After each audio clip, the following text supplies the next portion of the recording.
Sabi po niya doon, if Asia were to have a Christmas capital, ang nomination daw ay Pampanga, ay San Fernando, Pampanga. Kasi sabi niya rito is, if Asia were to have a Christmas capital, San Fernando, Pampanga would be a top nomination. Kasi because aside from a well-known Christmas capital of the Philippines, it is also famous for its annual Giant Lantern Festival. It's December. Ayan, nasa Pampanga siya. Kaya doon makikita daw yung mga giant na mga Christmas decors, Christmas lanterns. Ayan, Pampanga ka? Ay, kaya pala. May kene. No? Kaya doon daw ang ano. Kaya lahat, from pag-uwi po kami ng Manila to Ilocos, nakikita po namin yung decoration every municipality, sa Pampanga pangalan talagang napakaliwanag na hanggang dun sa amin.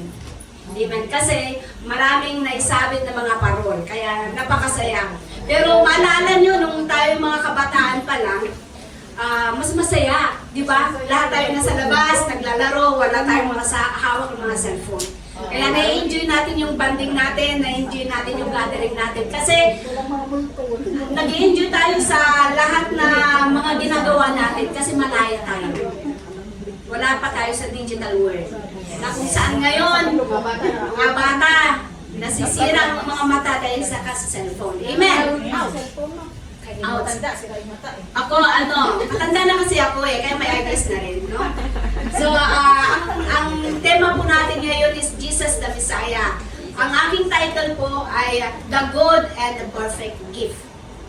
The Good and the Perfect Gift. Ang text po natin is sa James 1:16 to 18, verse 16 to 18.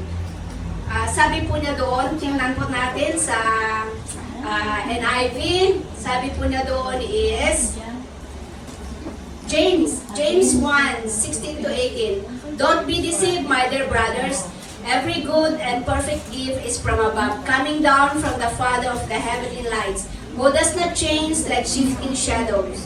He chose to give us birth through the word of truth, that we might be a kind of first fruit of all He created. Ang sabi po niya dito sa Contemporary English Version, sabi po niya, don't be fooled, my dear friends. Every good and perfect gift comes down from the Father who created all the lights in the heavens. He is always the same and never makes shadows by changing. He wanted us to be His own special people, and so He sent the true message to give us new birth. So sa James po, ini-encourage po niya lahat mga believers na sila masabihan ng katotohanan na huwag po tayong magpapaloko. We don't be fooled by we don't be fooled, sabi niya ganun. So huwag po tayong magpapaloko kasi sabi po niya is if you lack wisdom, you ask God. Di po ba? Sino nang nakaranas sa mga panluloko sa kapwa? Ngiti-ngiti. Sino na? Wala pa, no? Sino nang niloko ng boyfriend niya? Asawa niya? Afam niya? Afam. Sino na, ha? Huwag tayong magpapaloko. Lahat tayo manalangin na tayo bigyan ng Panginoon ng wisdom upang ang buhay po natin ay magkaroon ng kabuluhan. Amen? Ha? Okay? Sabi nga nila, wala daw manluloko kung yan. Kung ako po, naloko na rin. At pwede na rin pwede ibigay kay Miss Chara Santos para maging MMK. Pero, huwag natin gagawin yun. Anong malapit na? We are God's chosen people. Kaya kailangan po natin be strong and courageous. Sabi po niya sa Joshua 1:9, be strong and courageous. Do not be terrified. Sabi po niya gano'n. Kaya kailangan po natin na, sabi po niya sa Psalms 121 verse 7, the Lord will keep you from harm. He will watch over your life. The Lord will watch over that your coming and going both now and forever. So ang Panginoong Diyos daw ay kinikip niya tayo para hindi po tayo madungisan. Kinikip niya po tayo para ang buhay po natin ay patuloy na nakatuon lamang tayo sa Kanya. Sabi nga po niya is, let us fix our eyes unto Jesus, the perfect and the author and the finisher of our faith. Sabi po niya, di ba? So huwag tayo titingin kasi naalala ko tuloy yung kabayo daw. May, di ba, may nilalagay silang maskara dito sa ano niya para hindi siya makagaling ganon. Para yung eyes niya diretso lang. Diretso lang yung pagtingin niya. Kaya tayo bilang anak ng Diyos, wag na tayong since nakakilala na tayo sa Panginoon, tinanggap na natin sa ating buhay, kailangan na ipamuhay din po natin yan. Amen po ba? Kaya yun yung glory ng Panginoon na makikita sa ating buhay. Kasi sabi nga nila na tayong mga born again, no, mababait tayo, no? Masipag tayo, malalahanin tayo. Pero pagdating natin sa labas, kailangan na dadalhin din natin ng mga yun. Hindi lang dito sa loob ng church. Kailangan ipakita natin sa ating mga kapwa na tayo ay binako ng Lord. Amen po ba? Kasi ang church daw is parang hospital. Lahat tayo may sakit. May sakit na kailangan nating bitawan. Kailangan nating baguhin. Sinong may sakit dito? Lahat. Amen. Sakit sa bulsa, we ask God because God will provide. Amen. Yan. Kaya sabi po niya sa verse 17, every good and perfect gift comes down from the Father. Ano po ba yung pwede na po natin na matanggap sa Panginoon? Na every good and perfect gift is from above. Paano daw po ba na, pag tinatanggap natin, paano ba natin yun, pinapahalagahan? Ang regalo daw ay napakahalaga, precious yan. Kaya kailangan, meron ba nagregalo natin, hanggang no, inahagis nyo lang. Kung ayaw. Ay, kung ayaw, itago or precious, iniingatan namin yan. Tapos, ano po ba ang ating ginagawa sa ating mga regalo? Ginagamit. Tapos, kasi ang bawat regalo daw, pinapahalagan natin, kinikip natin yan. So, ngayon, ipaalala ko ulit yung nangyari doon sa group chat namin. Sabi ni Sister Sheba, ay, meron akong gift dito 7 years ago. Sabi niya gano'n. Hindi niya alam sabi niya, bakit mo hindi, bakit anong nangyari? So, itinako daw niya ng 7 years. O, nakita ko, nag-iba na yung kulay, nangipit na rin. Tapos, tinanong ni Mona, ipalaminate mo na. Sabi niya, gano'n. Ano bang nangyari? Bakit ang inabot niya ng 7 years? Ang sabi po ni Sister Sheba, sabi mo niya, hindi ko kasi alam buksan. Hindi daw inaalam kung paano buksan yung regalo, kaya kinip niya. Yun ang dahilan bakit kaya kinikip. Akala pa namin. Kasi ako mahilig ako mag-keep ng mga regalo kasi meron siyang sentimental value eh. Pag binigyan ka, lalo na kung mahal mo yung tao na nagbigay ng regalo mo, kahit pangit sa paningin ng ibang tao, para sa'yo maganda. Kaya mo, kinikip, ayaw kung katulad yung binigay ni Pastor sa amin na ballpen. Halos di ko gamitin, kinikip ko lang. Kasi remembrance eh, para hindi maubos yung tinta. No? Sino na nagkikip ng regalo dito? Ako. Amen. Yan. Kaya baka naman kinikip nyo pa yung mga regalo ng mga boyfriend nyo dati. Pinalat mo na lahat? Wala na. Okay. So, kailangan na, kasi ang mga regalo, kinikip natin yan, ay ginagamit pala natin, din natin kinikip. Bukod na lang pag yun ay pang-display, talagang kinikip natin. Pero, sa ibang bansa daw, makinig. Pag sila daw ay nagbubukas ng regalo, kailangan nilang punitin.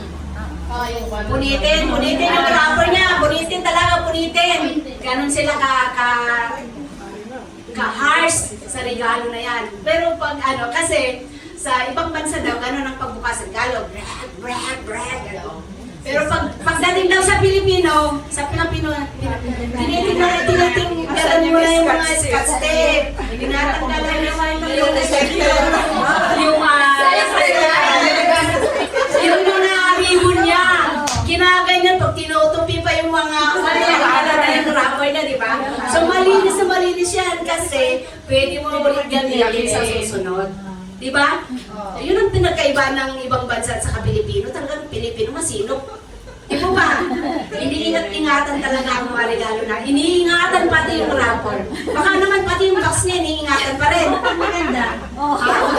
Ay, oo! Pag maganda ang box, talaga naman kung pwede nga lang i-laminate para ma-preserve, di ba? So, napakahalaga ang regalo sa atin. Pwede po natin siyang i-display. Kaya, ang gifts daw is a sign of love. Pag nagregalo tayo, kaya nagpapatunay na tayo ay nagmamahal sa ating kapwa, sa ating tanungin nyo nga kung may magregalo na sa inyo dyan mamaya.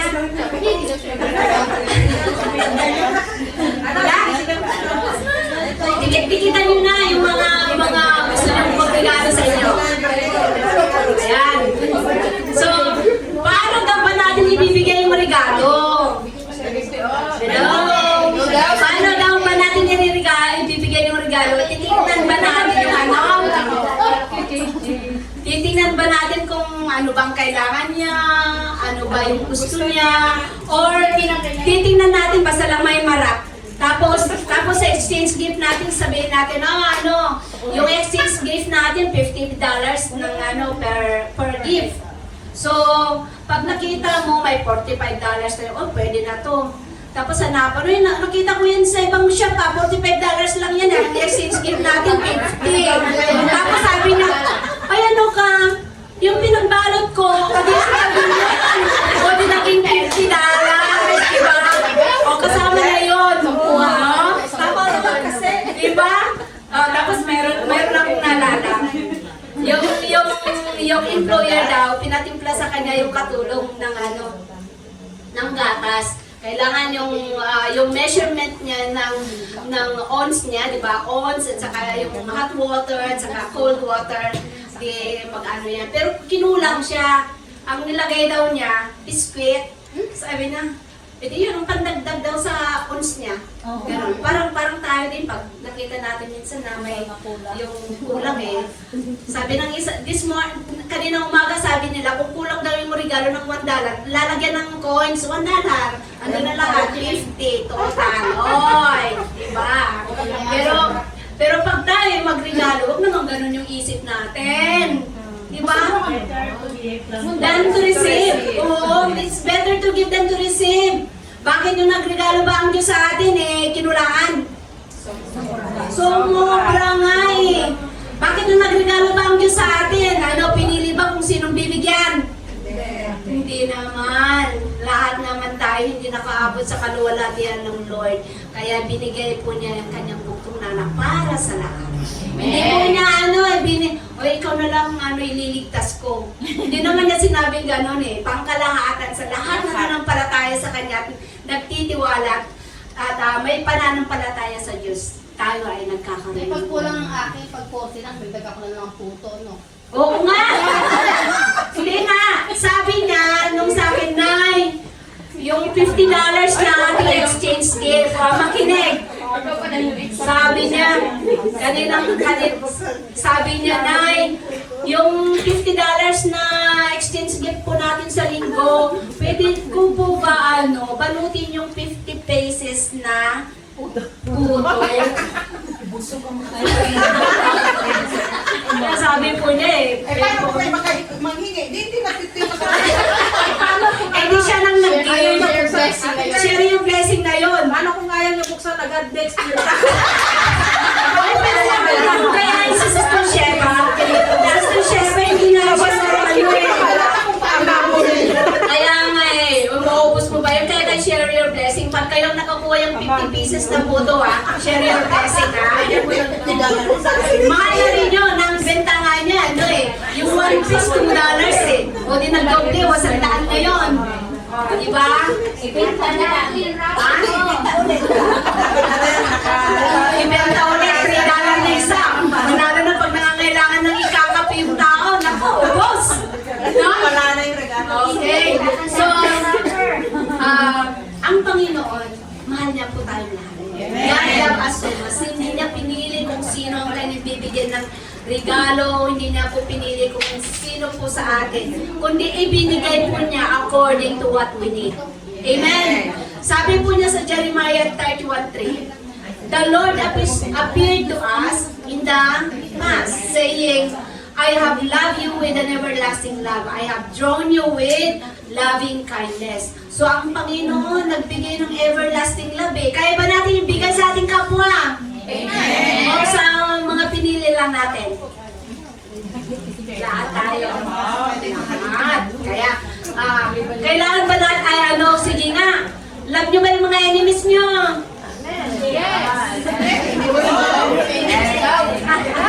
Sabi ng Lord, love your enemy. May enemy ba? Ayo.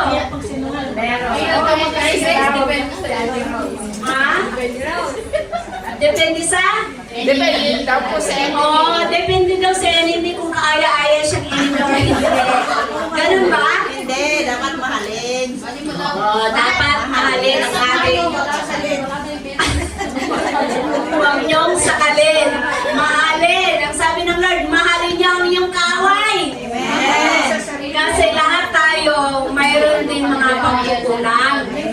Sino bang perfect sa inyo? Wala. Uy, ang lakas ng mga boses nila. Wala talaga. Okay? Love your enemy. So, God give every single good things in your life. We should appreciate every gift that we receive. Kailangan natin i-appreciate. Kung nagregalo sila sa akin ng 20. dress at napakahaba, kailangan ko rin siyang i-appreciate.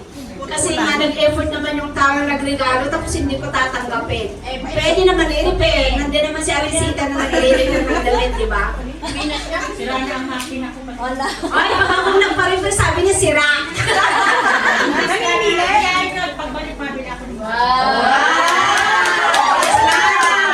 Gusto lang ng damit. Ini-repair sa Arisita. Yan. So, kailangan po natin na i-appreciate ang every single things that we receive from God. We have a big God who loves us with everlasting love. Amen! So, kailangan po natin na iwan ng Pasko, kailangan po natin magpatawad. Kailangan po natin magmahal ng kapwa. Kahit hindi po siya kaaya-aya, kailangan po natin magmahal. Kasi tayo nga, Hindi kaya-aya. hindi rin kaaya-aya, pero minahal tayo ng Lord. Amen po ba? Amen.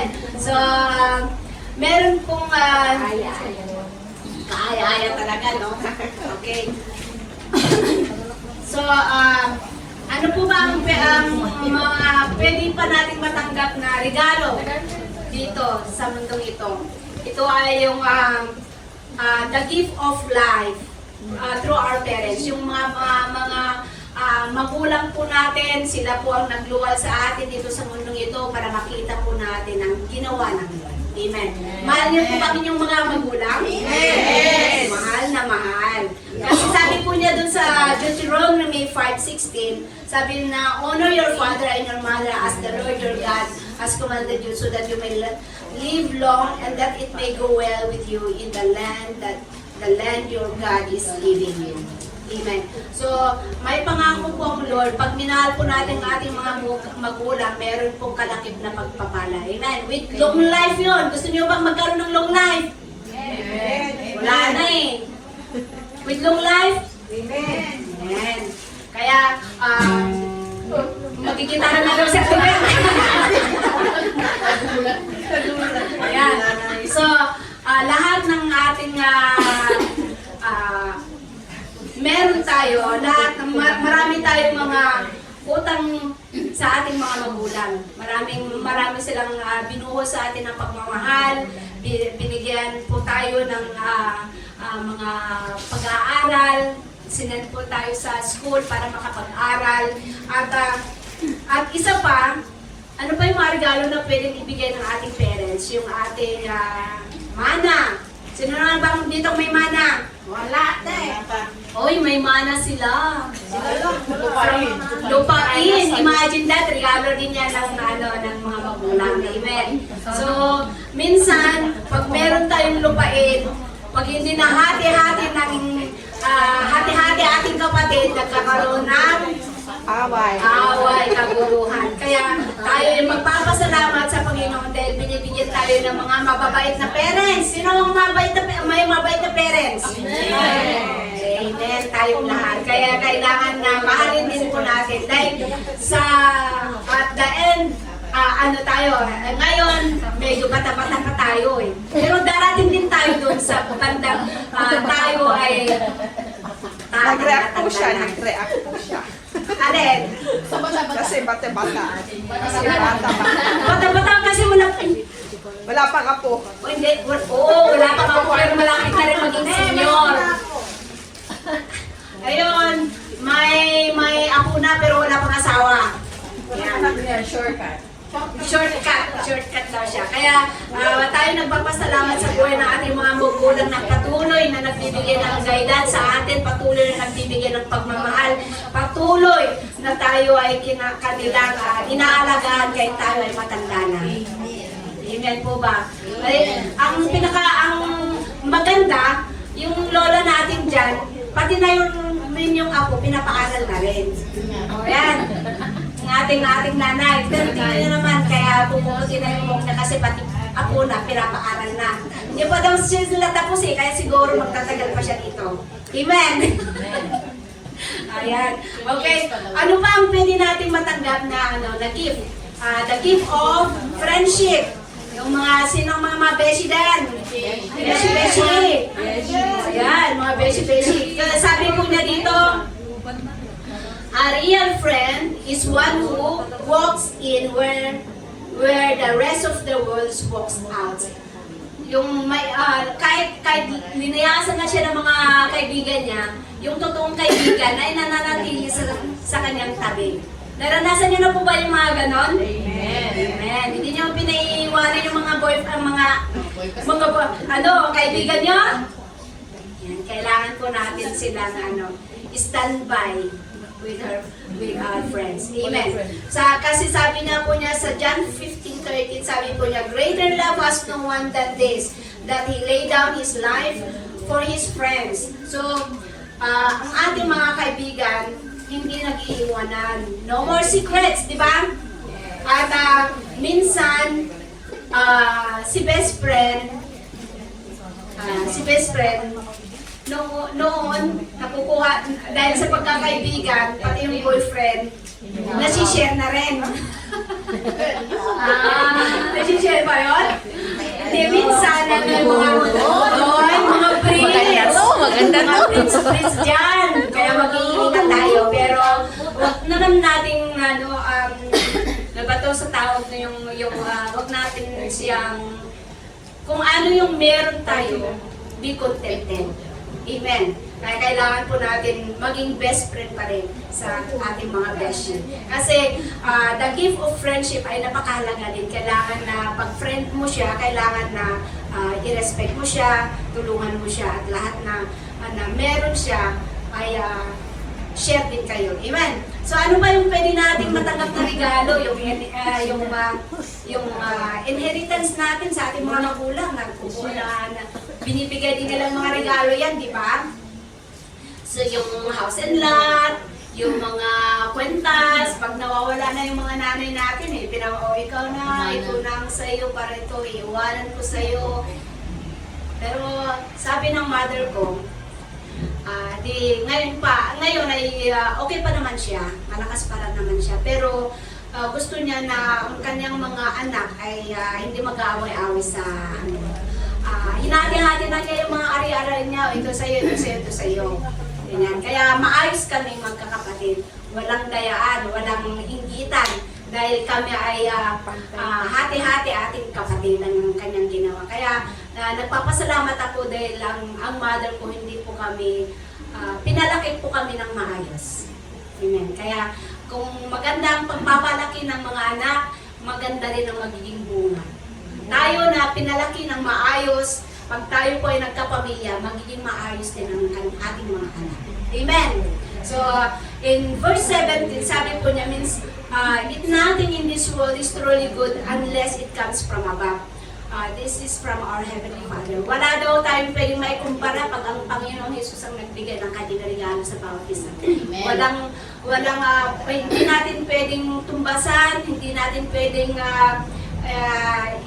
i-compare sa regalo na natatanggap natin dito sa lupa. Kasi dito sa lupa, ang mga regalo natin ay mag-fade, mawawala, masisira. Kaya yung mga rapper ng regalo natin, tinabi natin, mag-fade din yun.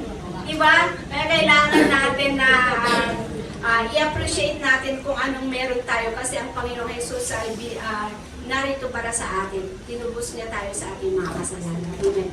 So ano ba yung mga good gifts na natatanggap po natin from above? Ito po ay yung the gift of grace, yung biyaya, yung habag at awa ng Panginoong Jesus. Kaya sabi po niya sa Ephesians 2:8 na for it is by grace that you have been saved through faith and this is not from yourself, it is the gift of God. Regalo din po yan ng Panginoon. Dahil hindi po tayo because it is by grace that we have been saved. Ephesians 2:8. Yan. So, kailangan, yung God's favor on those who have been broken His law and sinned against Him, yun po ay natatanggap po natin yung biyaya, yung habag at awa ng Panginoon. Wala po tayong may pagmalaki na tayo ay saved. Wala po tayong may pagmalaki dahil lang sa biyaya ng Diyos. Wala po akong may pagmalaki na kung ako'y nakatayo dito sa oras na ito ay dahil sa biyaya ng Lord. Amen po ba? Hindi po madali ang tumayo. Pagpupuyatan mo yan, mag-aaral ka kahit saan nagsusulat, kahit nasa bus nagsusulat, para lang makapag-aral ng salita ng Lord. Amen! So nawa, kayo din, pag hindi lang kayo taga-upo, kayo din, baka sa susunod kayo na rin ang tumatayo rito. Amen! Amen! Kasi nung anniversary, nag-yes kayo eh. Yes! I said yes! So, kaya pag inatasan kayo, ikaw na mag-pray, sabihin mo, yes! Hindi, you, and then she, and then she, tapos nagiging ba't ako? Ba't ako? No? So, kailangan natin pag say yes tayo pinagpapala din ng Panginoon. Tayo ay sinasamahan niya. Amen? Kaya huwag tayo matakot. So, we are living all by God's grace. Kaya wala po tayong may pagmalaki sa mundong ito. Sabi po niya sa Romans 3:23, for all have sinned and fall short in the glory of God. And sa 24, are justified freely by His grace through the redemption that came by Christ Jesus. Amen. So, wala pong nakaabot sa kaluwalhati ng Panginoon. Kaya wala po tayong pwedeng ipagmalaki sa mundong ito na kundi yung manampalataya po tayo sa Panginoon. Amen. We are saved by grace, by faith. Ang ating faith ang makakapag-save po sa ating lahat.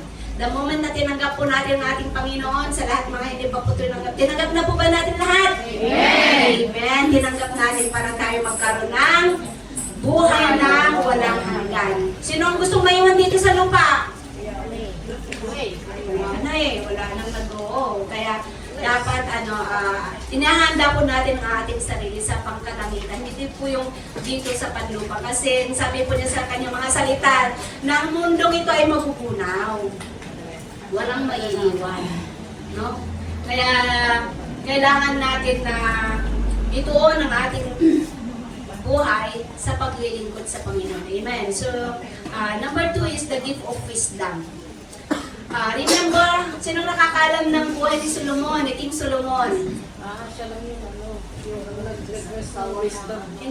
Oo, siya. Kasi, in his dream, sabi po niya sa Bible, in his dream, naginip po daw siya eh. Tinanong ng Lord, ano bang gusto mo? Hindi siya humingi ng long life eh. Bakit kaya? Tayo, pag nag-wish tayo sa birthday natin, have a long life, good health, ano pa? Mga wini-wish natin. No? Pero si King Solomon, hindi po siya nag-wish ng long life. Nag-wish po siya ng wisdom, katalinuhan. Kasi pag matalino tayo, kahit anong gagawin natin at naka-align tayo sa Panginoon, tayo ay isang matagumpay. Victorious tayo. Pag tayo ay sumusunod sa kanyang kalooban. Kaya ang buhay ni King Solomon ay naging victorious, di ba?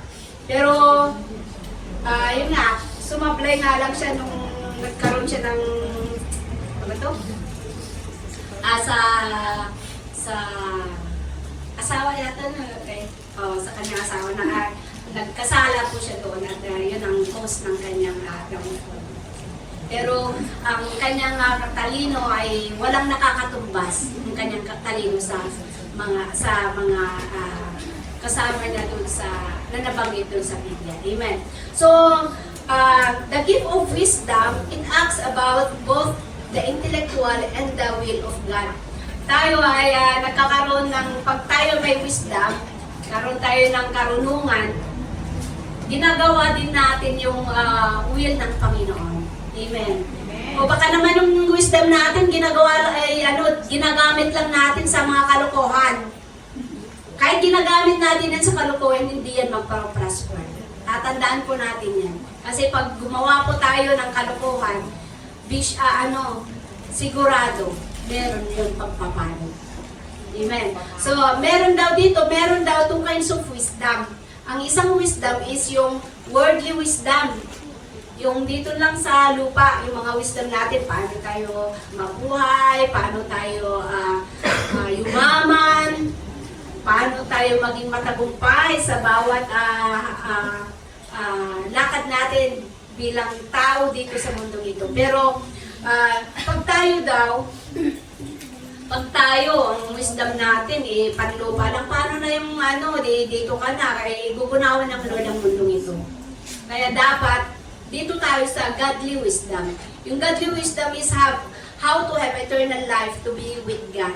Isipin natin yung pangkalangitan na gagawin natin para tayo ay naka-align sa kalooban ng Lord. Tayo ay magbabasa ng kanyang mga salita, tayo ay mag-obey sa kanyang salita, at hindi lang natin yung papakinggan, hindi lang natin naaralin, kundi ang napakalaga yung application. Paano ba natin yun gagawin sa ating buhay? Isipin natin na alalahanin po natin ang ating buhay ay hiniram lang po natin sa Diyos. Kaya pag kinuha niya, wala na tayong magagawa. Kukunin tayo na wala man lang tayong na nagawa dito sa lupa. Sabihin niya siguro, anak, anong ginawa mo sa lupa? Nagmarites. No? Kaya nakakaya na buti kung tatanggapin pa tayo ng Lord doon, baka naman po tayo sa dagat-dagatang apoy. No? So kailangan natin na ituon natin. Huwag na natin antayin na tumanda muna tayo bago tayo mag-ministry.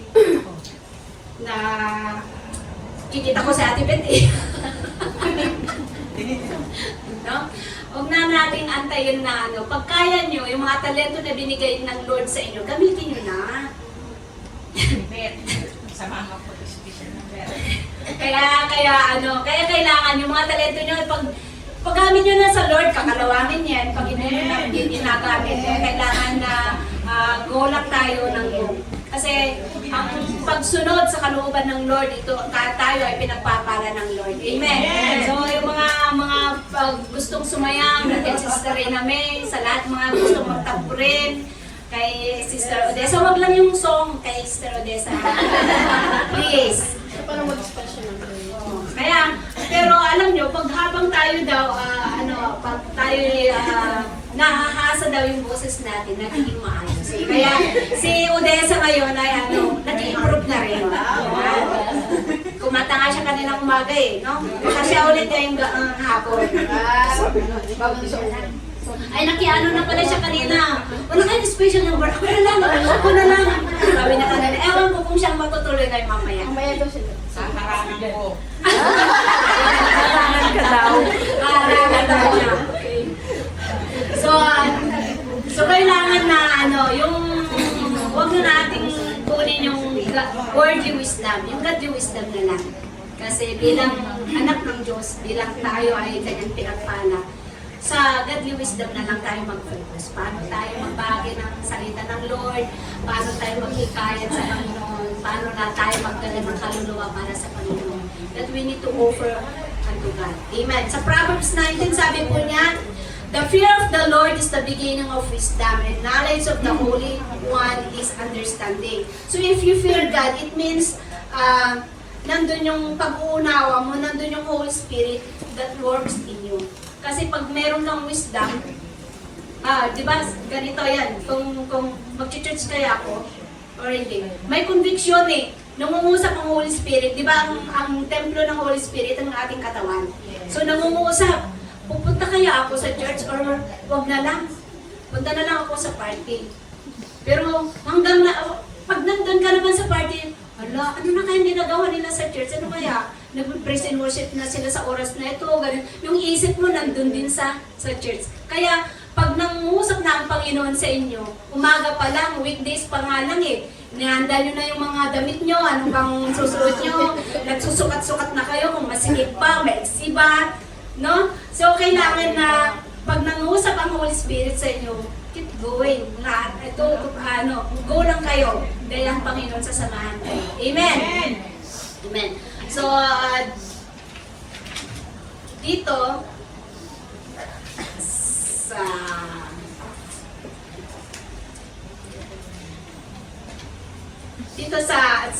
ang isa pa na isang gift ay yung spiritual gift.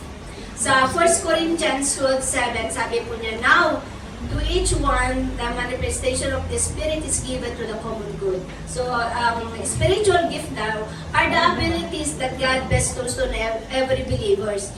Ito daw ay isang extraordinary power given by the Holy Spirit. Ano po ba yung mga spiritual gift natin? Mga talento natin, yung the gift of healing, the gift of prophecy. Marunong ba kayong mag-prophecy? Kasi yung sinabi, oy, ngayon magkakaroon ng ganito, magiging ano mo, ganun. Pero, hindi naman lahat tayo nabigyan ng mga talento na ganun. Kasi lahat tayo, iba't ibang talento na pinagkulob ng Panginoon sa atin, di ba? Ano na ba ang mga talento nyo? Nagpapaprophecy na siya? Katapusan ng alam ko. Alam na niya, yung mga budget when it comes to material things. Yan. Pero ito kasi, mga gift from the Lord. Yung gift of prophecy, gift of healing, intercessor, ano pa yung pwede nating matanggap sa Panginoon. Ito ay napakalaga. Kaya kailangan pag nag-uudyok ng Panginoon sa inyo na magpagamit na kayo sa ating Panginoon sa ministry. Kasi sayang eh. Nag-graduate na kayo dito sa Hong Kong. Pauwi na kayo tapos wala man lang. Pagdating nyo sa Pilipinas, imbes na yung mga naitanim sa inyong mga puso na salita ng Lord, pwede rin nyo naman yung may bahagi sa kanila, lalong-lalo na pong ating pamilya. Amen po ba? So in verse 18, sabi po niya is, He wanted us to be His own special people. And so, He sent the true message to give us new birth. Yung true message, ano ba yung true message niya? Yung gospel, yung salita ng Lord na binigay po niya sa atin sa pamamagitan ng ating pakikinig ng kanyang mga salita. Tayo ay kanyang binabago. Amen po ba? Binabago tayo. Hindi yung nakikinig ka ng salita ng Lord, wala namang nabago. Umalis ka rito sa church, wala na. Yung pumasok dito, lumabas doon sa kabila. Kaya pagdating sa labas, pag nasabi, ba, ano ba yan? Gano'n, di ba? Hindi na tayo nagtanda sa mga gano'n na kailangan magkaroon tayo ng mahabang presensya. Amen po ba? Kailangan natin, yung mga napapag-aralan natin dito sa loob ng church, kailangan natin may application. Hindi lang natin napapagalitan. Amen. So number 4 po is the gift of God, is His Son, Jesus Christ. Amen. So John 3:16, sabi po niya, for God so loved the world that He gave His only begotten Son, that whosoever believe in Him shall not perish but have an everlasting life. So Jesus is the one gift that will never lose the value of or worth. Si Jesus po ang hindi ang Panginoong Jesus ay napaka-precious. Yun yung worthy to be praised, worthy sa lahat ng bagay. Kung nakaranas man kayo mga malalaking bahay, mga lupain na malawak, nothing compared to the gift of God from above, which is His Son, Jesus Christ. Kaya, si Jesus is the Lamb of God who takes away our sin. Amen. Amen. Ayan. Kasi siguro ninanap nyo, ano na nga ba ulit yun? No? Jesus is the Lamb of God who takes away the sins of the world. Tinupos po niya tayo ng ating mga kasalanan para magkaroon po tayo ng buhay ng mawalang hanggan sa lahat na nananampalataya sa Kanya. Amen. So, sa John 1:21, yun po yung Jesus is the Lamb of God who takes away the sins of the world. So, meron po ako rito acronym po ng Jesus Christ. Yung J is justifies, E is every as sinners under salvation. So, justifies every sinners under salvation. Ang every sinners under salvation. So, pag tinanggap po natin ang Panginoong Jesus, tayo ay maliligtas. So, sa Christ naman is cleanse. Yung C is cleanse. Yun ay sa pamamagitan ng pagkamatay ng Panginoong Jesus sa krus ng Calvary, binigyan po tayo ng lininis po niya ang ating mga kasalanan para tayo maging malaya na magkaroon ng relationship sa Panginoon. Amen. So, H is healed. Healed. By His stripes we are healed. Yun po lagi ang kinukot natin pag meron tayong mga gustong ipanalangin na pinapalangin natin yung mga may sakit. By His stripes we are healed. Sa pamamagitan ng dugo ng Diyos na tinanggap po natin ay yun po yung kinukot po natin pag tayo ay nananalangin sa lahat ng mga may sakit. Restored. Sa letter A, restored. God restored us through His Son Jesus. Amen po ba? Lahat tayo, dati, mayroon mga nag-backslide, meron yung naglalamig, meron yung mga ayaw na, dahil sa mga kaguluhan ng mundong ito, marami po tayong na-encounter na problema. Pero, alalahanin po natin, meron po tayong Diyos na takbuhan. In any areas of our life, pwede po natin asahan ng Diyos. Amen. So, sa I is identified. Identified na kung saan, di ba sinabi na sa John 1:12 na we were called children of God. Basahin po natin sa John 1:12. Sabi po niya, those who believe in His name, He gave the right to become a children of God. Sabi po niya doon. 1 John 12. 1 John 12. Sabi niya, John 1:12. John 12. First one. First John 1.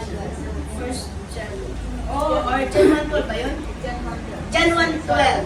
Sabi po niya dito, yet to all who receive Him, those who believe in His name, He gave the right to become a children of God. So, children born not of natural descent, nor of human decision or a husband's will, but born of God. Tayo ay natatransform ng Panginoon. Tayo ay rinirestore ng Panginoon lahat ng ating ginagawa. Pag inuuna po natin ang Panginoon, tayo ay isang matagumpay. Amen. Tayo po sa letter I is identify, sa letter S is strengthen. Pinapalakas po tayo ng Panginoon. Nandun po yung mga salita ng Panginoon na kinukomfort po tayo pag tayo po ay nalulungkot. Pag tayo nalulungkot na wala tayo sa tabi ng ating mga mahal sa buhay ngayong Pasko, huwag kayong malungkot kasi nandiyan na nga ng Lord. Nandiyan na lagi nagkukomfort po sa atin, kumakalinga sa bawat pagsubok na ating nararanasan. Amen. Amen. Tapos, transform. Dahil sa ating pagkikinig ng kanyang mga salita, pag tayo ay isinasa puso po natin yung lahat ng kanyang mga salita, tayo ay binabago ng Lord. Natatransform tayo. Meron bang nag-church na hindi nabago? Or ganun ka pa rin nung umuna ka, ilang taon ka na, ilang dekada ka na nag-church, wala pa rin nababago? Ha? Meron na bang nabago sa inyo? Meron na ba kayong pwedeng i-testify? Meron, ha?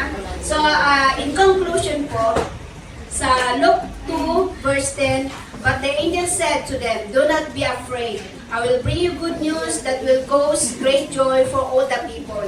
Indeed, a great joy, for He is our Savior, ang Panginoong Jesus. God's love for us in Christ never fades. Hindi po nagmamaliw, hindi po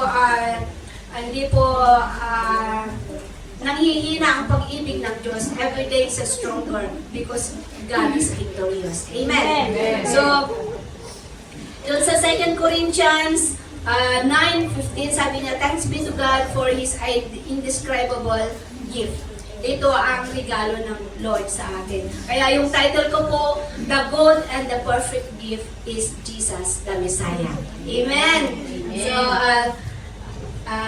kaya anong gagawin po natin sa regalo ng Diyos sa atin? Kailangan po natin tanggapin because we need to accept the precious gift and your life will be victorious and your life will be different. Kasi mag-iiba na ayon sa kalooban ng Panginoon. Kaya kailangan lang natin i-align ang ating mga puso. Kaya, so, huwag na tayong malungkot pag tayo wala tayo sa tabi ng ating mga magulang, ating pamilya. Dahil tayo bilang isang believers, bilang kapamilya dito sa loob ng church, tayo ay natatawag na pamilya. Amen. So, tumayo na po tayong lahat.